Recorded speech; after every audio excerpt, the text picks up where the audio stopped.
Today you can see an interview with the second map maker I managed to get into the server with me. Very nice guy Christopher Mair, who almost 20 years ago made one of the most popular maps in the CSGO history, D-Train. I'm Chris Mair. I was the designer of D-Train for the original Counter-Strike back in the beta days before it became officially released in 1.6. So I was working on it from... We actually worked as a company. My company I owned back then was called Barking Dog Studios. So the Pop Dog logo you'd see on the side of the train, that was our company. And unlike the other mappers, I wasn't a fan who was working on maps independently.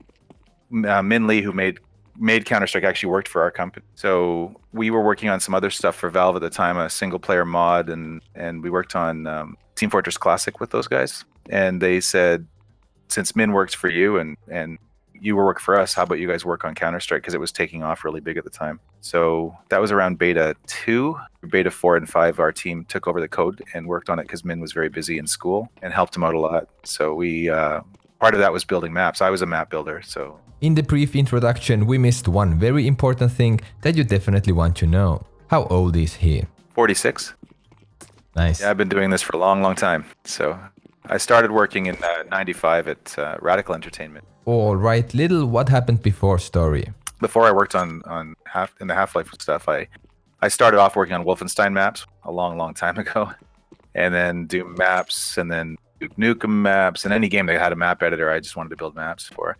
But through that, I got to, through the Quake community, I got to know a lot of the different guys who ended up working at Valve, actually. So Harry Teasley and a few of the other level designers who worked at Valve on Half-Life 1. I got to know those guys before, and that was really fun to get to see those guys go from being indie guys who were just in the channels with me chatting every day to being working at Valve on this mysterious game called Half-Life they were working. Original Train and Team-Up Back Alley actually share a similar secret. And there's also another designer at Valve, Jamie McTaggart, who worked on CS Back Alley that was in 1.6. And it's a regular hostage rescue map. Both Train and Back Alley were based, they looked very much like the neighborhood we were working in Gastown in Vancouver.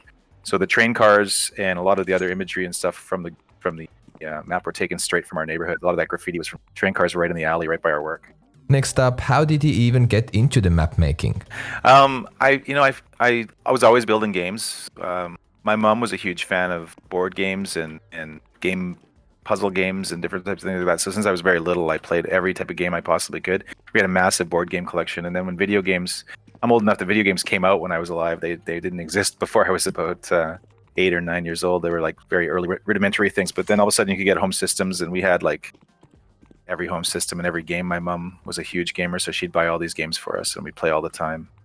And then for making game maps and games, I mean, like I said, Wolfenstein very early on was the first 3D world one. I started building maps.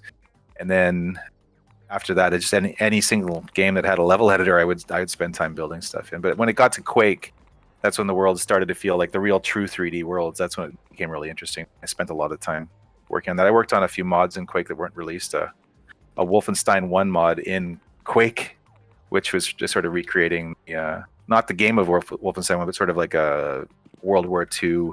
What if the Germans won the war sort of style mod for, and it never came out, but I learned a lot about mapping and building. That was really fun. And then after that, I was working a full-time job as a game developer as well, but my games I was making there were more action platformer style games. They were 3D, but on the PlayStation and on Saturn, and they weren't on the PC.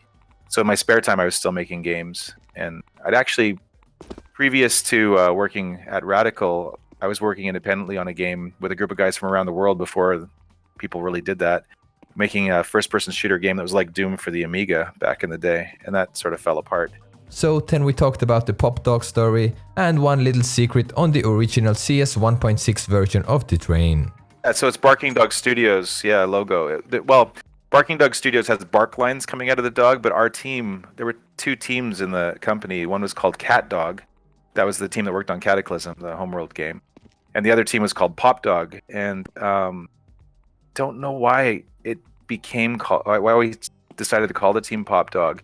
It was just sort of a fun variant. And we had bubbles coming out of the mouth for the pop version. And we made pop machines in the games and stuff like that with, again, the different maps we worked on. The logos and things on it. And then we put the logo on the side of the train car. There's actually a hidden logo on, if you go like, it's this train car here in the middle. If you come around, it's not here anymore, but on the very small side, right down to the side here, there's a little tiny hidden logo. Chris Stewart, he's a designer who worked with me, and he hid a little logo on the bottom of the cart. You can barely see it, but it's his he had a Ghostbusters fan website.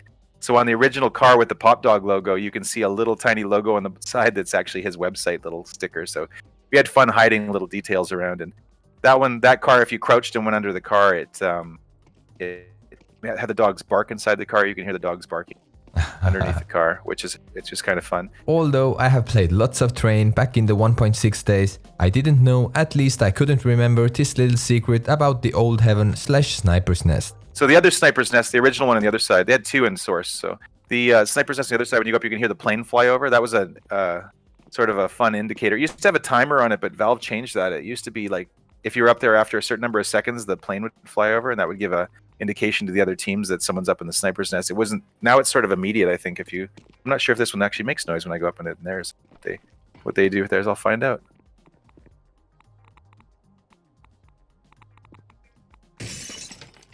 No, there's no noise. Yeah, in 1.6, there's a plane. If you go up in the Sniper's Nest, you'll hear a plane fly over.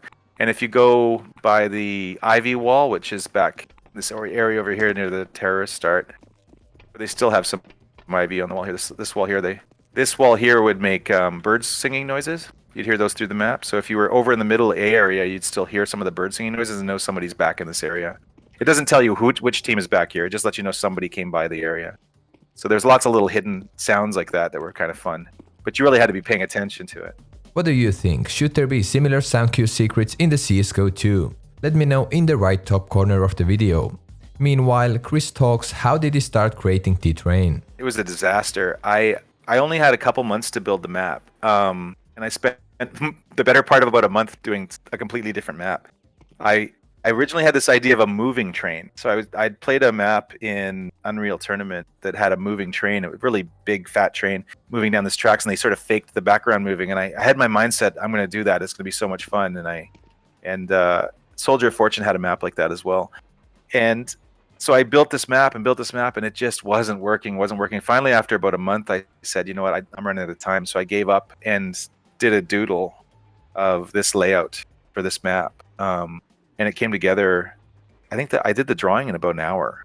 And I still have the original sketch of it. Wow. And it's remarkably exactly this map still. Very, very little different. I mean, some of the train cars are slightly different positions, but bombing A site and B site and the CT start and the T starts are all exactly adjacent buildings with the stairs going up there. It's almost exactly the layout. And I'm surprised how close it's changed or stayed and not changed after they've had so many people work on it all these years. But yeah, it's remarkable how even though this is brand new looking everywhere, it still feels like my map.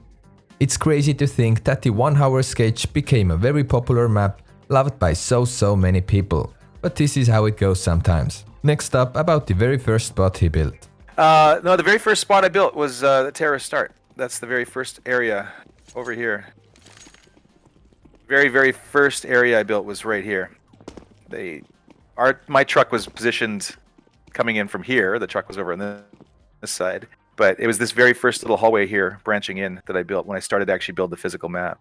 And then I didn't build the inside building here. That was actually blocked off. I built the S-curve coming out to A site. And my S-curve came sort of straight through. This one has more of a feedback full S-curve, but that S-curve I built out to here. When I was building the map, I really wanted to, like, Dust was so popular even after only a few months. But it was so broad and wide open that I really wanted to give a map where you could hide more and you could get lost a bit more. So when you're chasing people through the fast action, people could duck behind things and like find little places to crouch and hide and wait. And that was like, it gave you sort of a cat and mouse sort of gameplay, which was different than Dust, which was so much of it revolved around that center choke point and everyone just going through there and just like killing each other. With this one, sort of, you had to make quick decisions at the beginning, and then it gave you the ability, because the two sites A and B are so closely related through this S curve here, so quick to get between them that you can flex and give you a chance to come and deactivate still. It's not like some of the maps, the broader maps, you're way too far away to ever come back and make it to the second site. So I really wanted to give you the chance to fight all the way through and not just have a clear victory. I hated the maps when people just win and no one even knows it happens. It just happens on the other side of the map and just says terrorists win, and you just aren't even there to see it. So I wanted to give you sort of a chance to get there as fast as you could. But this is pretty much exactly as I built it. The ramp, this was a ramp before rather than being a ladder and jumping. So this was like a ramp downward. It's much easier to come up and down here. Train cars here are fairly close to where they were placed in mine. Although Chris was the creator of the first version of the train, within those 19 years, it isn't changed that much. It means the original layout from the day one was that good. Then I showed one wallbang idea to Chris. Oh, you're shooting right through the map there. It's not hitting me, but you're close. Yeah, that's amazing. Yeah, I've never seen that. I haven't played a lot on. Funny thing is, my kids play a lot on CS:GO, so it's for them. It's are they good? They're way better than me. That's why I don't play very much. They kill me all the time. I play PUBG a lot now. I don't play as much Counter-Strike as I used to. Okay. Do they build maps as well? Yeah, my younger son does. My younger son's been building a map for a while now, so he's been working on it. He really wants me to do a new variant of Train for the 20th anniversary, which is next year.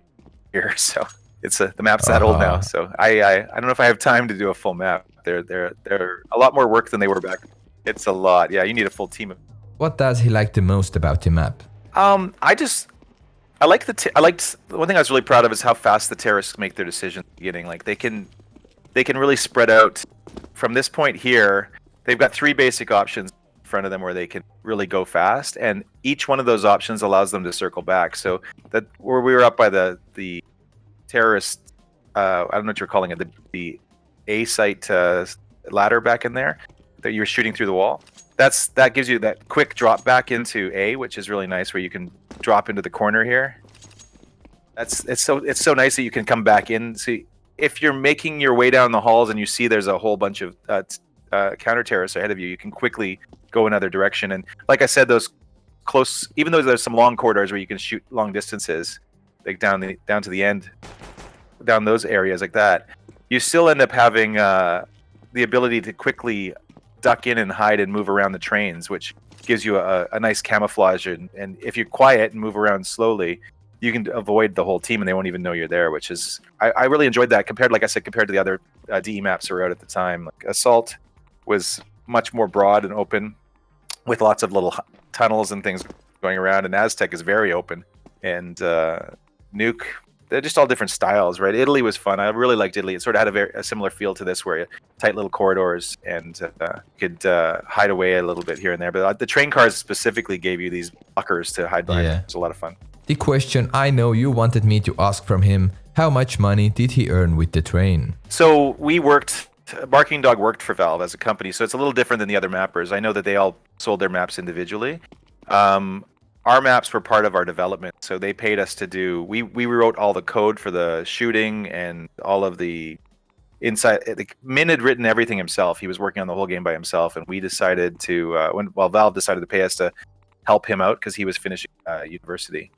So when he was finishing university, his time was just really restricted. So we came in and restructured the whole game. So how the game balances, how much money you get, how much everything. So we're doing that. The levels were just part of that whole package. My company got paid for working for Valve, but I didn't get paid individually for working for my map. So my map was part of the whole package of us being in a relationship with Valve. So it's a little different than the other mappers. So I know that they all negotiated individually for their maps. I can't say how much we got paid at the time, of course, but it was a long time ago, so it wasn't that much money way back in the day. But it was, like I said, it was really fantastic working with Valve. They were all developers, and it was really fun making maps. Little motivation package for all young level designers out there. Is it possible to be a full-time level designer? Yeah, I mean, my company now, we have many full-time, like we have designers here that work on maps and stuff. So I mean, I mean, I made my whole career off working in games and starting as an indie and then finding somewhere to work if you want to work for a company or just building stuff. So I absolutely, my schooling, there were no game design schools when I learned how to do this. I just made stuff in games and then showed it to people all the time. So I still think there's lots of room for that now. I mean, what's the key to success? Should you go to some sort of a 3D or architecture college? I'd gone to college to study other things. I studied music and I studied English and a few other things. So I think go to some school and get out there, but also work on your maps and get them out in front of people. So most of it is getting in front of people and showing them what you can do. And making lots of stuff that whole 10,000 hours thing. Just build, build, build until you have a lot of. Don't be afraid to show people and take criticism. Just get out there and build a lot of maps. I mean, I built the maps, my pro maps. I only have like, after this, we did a game called Global Operations, and I did almost 5 of the maps in that game. In this map, I did only 1 map, or in this game, I only did 1 map. And then in as I've got maps, we have a couple Team Fortress Classic maps I built, and so I don't have that many maps I've actually had professionally released. But the maps I've built, I've probably built thousands maps. So I've never released everyone. So you just build and build and build, and you get better all the time. It's an ongoing process, but like most people are just afraid to show people their work. I'd say show them the bad stuff, and then they'll tell you how to make it better, and just keep working. And you better make sure to show some love towards Train, because it's the hardest thing about it is when you go and watch a YouTube video and someone complains about how much they hate your map. That's always hard to hear. when someone's telling you, "Oh man, this is the worst map out there by far." It's never a good feeling. But luckily, it's still in heavy rotation. It's probably not as popular as Inferno and Dust 2, but it's got a lot of players that still play on it, and I still get lots of people tell me how much they find it to be one of their favorite maps. It's always good to know top map makers' favorite maps. I played a lot. We played a lot of certain maps on rotation, like Assault Italy, Aztec, obviously Dust and Dust 2 and Cobble, Nuke, Inferno. I like the DE maps. I'm not a hostage rescue guy at all. So, yeah, probably if I had to pick one, I'd say played probably a lot of Assault. It's one of my favorites. I really enjoy it. I really like Italy. All right. How long does it take for Chris to make a map? They take about a month for me to do the original design, and I lay them out in a rough state, like a gray box state, and then I have a team of artists that work on it after that. So I'm not doing it on my own. So I have a whole crew of people that build everything we're working on now, and they're fantastic. They work really closely with me, but they build all the really high poly, super nice looking detail that you see in a map like this, which is great. And I do the game design and level layout for everything, but they do the actual finishing detail and everything, which makes it all come to life. They work closely with me on it, but I'm not the 3D artist. Next up, I asked him to predict what is going to happen with the Train in 10 years. You know, if you asked me 10 years ago if they'd still be around, I would have said no. So I'm gonna assume they're gonna be around forever now, since it's been so long. I mean, like I said, next year's 20 years, and Dust is the same age. It's just about 6 months older than Train. So it's amazing to think that these maps last that long. And of all the games I've worked on, I mean, people remember it more than anything. So I think they'll just keep updating it. As long as if Valve is successful, they're going to keep Counter-Strike around, and these original maps are so beloved, and each version is like a new experience, which is kind of fun. So yeah, I can't imagine them changing. I think more than anything, the professional gamer stuff has just made it into a much more refined experience. So you just have more people playing and competing each year, and actual money being won for all of the kills you do on these maps, which is pretty awesome. So.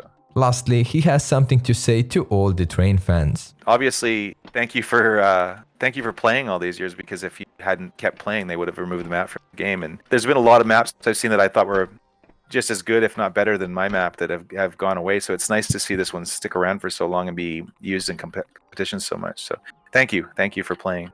What a nice way to end this video. Thank you again, Chris, for all this info. It was a pleasure to talk with you. Thank you a lot for your time, and also for this extraordinary offer. If you want to, you go ahead and kill me on my own map. If that'd be. Oh, there we go. Thanks a lot. That was a lot of fun chatting with you.